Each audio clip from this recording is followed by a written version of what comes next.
lumipat yung girl mo dun sa bago. Tapos ikaw, pikon na pikon ka, gusto mong gulpihin. Bakit? Lumipat na nga eh. Talo ka na, fela. Diba? Bakit mo pagugulpihin? Ano pa ipaglalaban mo? Ano pa ipaglalaban mo? Sige nga, explain mo sa akin dito. Di kasi inagaw niya sa akin. Lumipat na nga eh. Nag-change team na siya eh. Ano pang iniinda mo? Ano pa paglalaban mo? Wala ka na paglalaban. Makukulong ka lang. Mapapahama ka lang. Liliit lang mundo mo. Ano pinaglalaban mo? Wala ka na pinaglalaban. Sa tingin mo, pag nagulpin mo yon, makukuha mo ulit yung babae mo? Wala, tatalon ulit yan sa iba. Diba? Kung hindi tatalon yan sa iba, hindi tatalon yan. Hindi solve na manggugulpi ka. Masyado kang selfish, masyado mong iniisip na inaangkim mo na yung babae mo.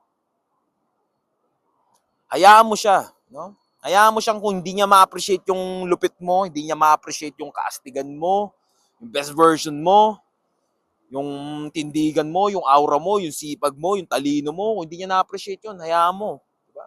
Hindi niya makita yung value mo. Hindi na para pa manggugulpi ka pa, para saan? Wala ka na nga pinaglalaban eh. Talo ka na nga eh.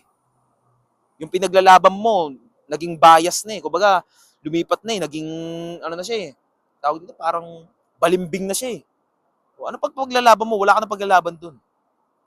Diba? So, lupitan mo na lang. Astigan mo na lang. Tumindig ka ulit. Aralin mo. Ano yung mga pagkakamali mo? Aralin mo ulit. Mag-self-reflect ka. Baka masyado ako maingay. Baka masyado ako madaldal.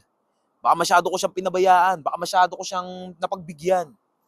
Check mo yung sarili mo. Huwag mong isihin yung mga hindi mo nakokontrol.